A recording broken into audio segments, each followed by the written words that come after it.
I'm Melinda Grace, and welcome to Everyday Extraordinary Women, the channel that's all about highlighting everyday women doing extraordinary things in their communities. In today's episode, we're going to meet Michelle Jewsbury, who's written a book about domestic violence. So grab a cup of tea and join us. Hi, and welcome to Everyday Extraordinary Women, the channel that's all about getting the stories of everyday extraordinary women out there into the world. Today, I have an amazing guest with me. Her name is Michelle, and I'm so excited that you get to hear her story. I really believe that it will be empowering. So I met you because you had written a solo show at the Fringe Festival. It was really powerful. I couldn't even stay after and talk to you or really to anyone else because I just had to go process what I had seen. I was just really impressed with your vulnerability and how you care for people in the world. I felt like your story needs to be out there and more people should hear it. So thanks for coming on the show today. Thank you, Melinda. You have written a book that is based on your personal experience with domestic violence. Yes. So how can you share with us how that journey started for you? The male counterpart and I ended up breaking up October 2014. And right after we broke up, I just felt urged to document everything that had happened to me. And the reason why I wanted to write in general, doing the solo show and now the book, is so I can empower men and women worldwide with this topic. Because, I could have died a couple of different times. Mm-hmm. And this happens more times than not. And it's really sad that there are not more voices out there that are combating the situation, mm-hmm. that are telling the story. So I felt compelled to write a book. Let's rewind then and go back to the beginning. How did you meet him? How did you get into this relationship? So I've actually known him for 9 years. We had actually met at business functions and we were acquaintances. So I was living in Portland at the time and he was in California. And I ended up moving to California. He ended up contacting me and wanted to date me. So he took me out to lunch and it was great. Gave him a hug and said, see you later. And then he's like, I want to take you on a real date. He came to LA and wowed me. We stayed at a very lucrative hotel. We went to an amazing fancy restaurant for dinner where we sat and laughed and talked. And it sounds like a movie. Yeah, it was. He wowed me like it was in a movie. And I was swept away. You're like hook, line, and sink. Pretty much. From then on, we were inseparable. We were dating.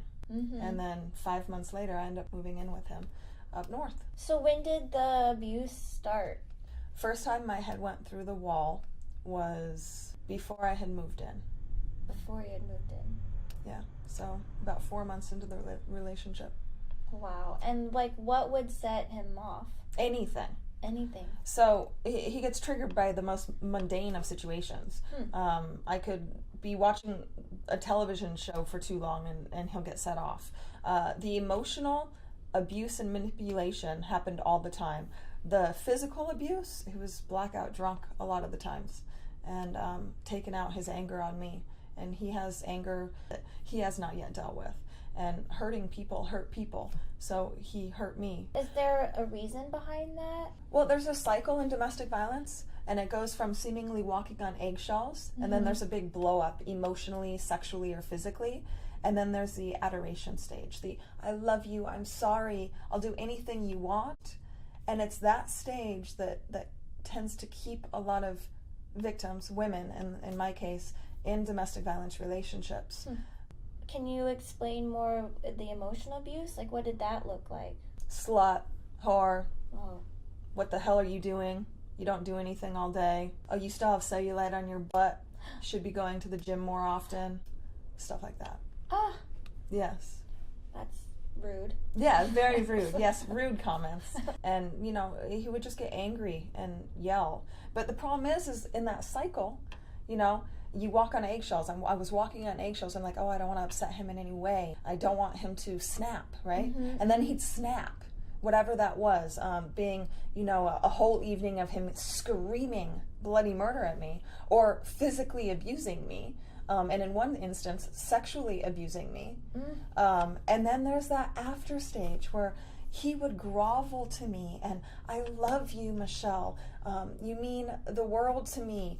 And it was very confusing. One time, I was beaten so bad for 4 hours in a hotel room. And the next day, he woke up crying, looking at me, and then he proceeded to take me shopping. Hired a personal shopper and took me shopping and spent like over $2,000. Do you think were you in love with him? Oh yeah, 100%. Even now, it's difficult.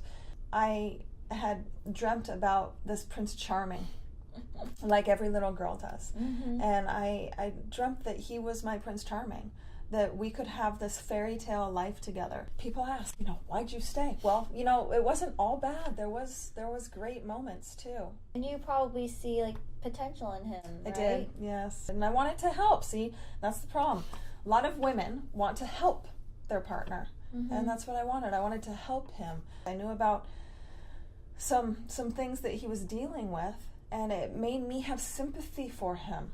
That's another stage in a domestic violence relationship. The man making you feel sorry for them and getting you on board for their cause. Right. So you'll stay.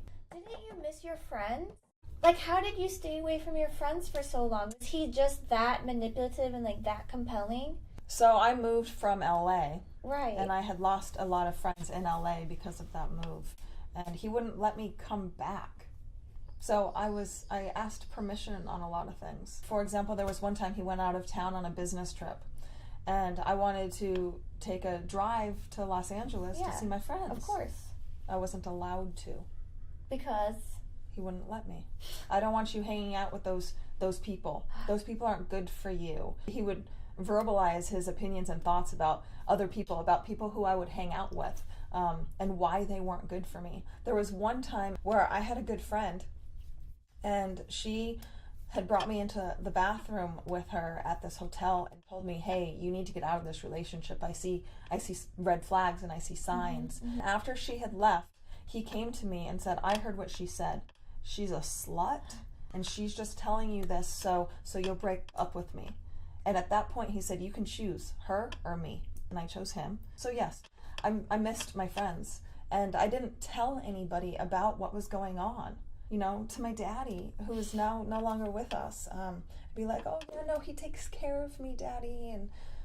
But a lot of women and men do that in abusive relationships. What was the moment that you knew you had to break out of this tumultuous relationship, and how were you brave enough to do it? Well, with every domestic violence relationship, there has to be a breaking point. Whatever that breaking point is for somebody. For me, it was when I found out about the affairs. So I put up with the violence, the emotional abuse, the manipulation, the financial manipulation as well. And I found out that he had been cheating on me. And I knew from that point, I'm like, this is not a good, healthy relationship. And I wanted to get out, and I started to make a plan on how to get out, and it was very, very difficult. I actually left him in our 3-year relationship over 5 or 6 different times, moved all of my stuff out twice and moved all of my stuff back in. And in most domestic violence relationships that happens. It's typically between 5 and 7 times that the victim leaves their abuser before finally getting out. So where are you now with the healing process? Well, I'm in therapy, thank God. Because we all need a little therapy. We all need a little therapy for sure. But I feel like because of what's happened to me, I need to share my story. What is the biggest thing that you've learned from this journey? The biggest thing I learned is it wasn't my fault. That's one thing that I can definitely tell other people when you're in this situation. It's not your fault. No matter how many times he tells you that it's your fault, it's not. Did you realize that through therapy? I was away from him after we had broken up, you know, even though there was a year of financial and emotional abuse, I didn't see him. So I started to be like, I don't think that he's right about everything. So having distance from the physicalness of the relationship, I just started, wow, that couldn't have been my fault, you know? So it was more of an epiphany over time. Right, and you were also like documenting things too, and that probably helped you be like, wait a minute. Because if I shared any of that information with a close friend or anything, they're always like, why didn't you tell me? Yeah. Oh my gosh. I'm like, I didn't even think it was that bad. Well, I'm glad you realized that's not your fault. Yeah, thanks. And that you're here. Yeah. And you've come through it. But what advice would you say to women who are in a relationship that might be similar to this right now and they want to get out? Get out sooner rather than later, because the emotional and physical violence could turn into death potentially. And recognize the signs. But the one thing that I would like to suggest is to their friends and family. If you have a friend and you notice that they're in an abusive relationship, the best thing to do is still be their friend. Don't leave them, because there's going to be a point where they're going to realize that they're in an abusive relationship and they're going to need you. Most of the homeless women on the streets in Los Angeles, they are homeless because they were in a domestic violence relationship and they left. Leaving is so difficult, but leaving without anybody, that's even harder. You are so generous and gracious, and you actually have an overall vision or idea that you would love for women to hear about turning lemons into lemonade. We all have our own lemons. Like, what would you say to us? I wouldn't suggest that they go write a book or a solo play. I just suggest that they do something. So don't hide it deep down inside of you. You need to speak, because you have a voice and people need to hear what you have to say. And God makes beautiful things out of broken pieces. So he will use your story. And that's amazing. The most important piece. What? When and how can we get a copy of your book? The title of my book is called But I Love Him. And like I said, my editor, Jim Marduka, and I are submitting to publishers in January. So hopefully it'll be published, mid next year, 2017. And then, of course, I've got a website as well. So MichelleJewsbury.com. And I will keep that updated and post when the book is going to be released, and if there's book signings and my next speaking engagements. Great. And I'll put all that information down below. And if you enjoyed this interview and you found it empowering and inspiring, go ahead and subscribe to this channel so you can hear more inspiring women. Thank you. Thanks for coming. Yay. Thank you so much for joining our show today and hearing Michelle's story. Again, if you'd like to follow her, all of her information is below. And don't forget to subscribe to this channel to hear more stories of empowering women.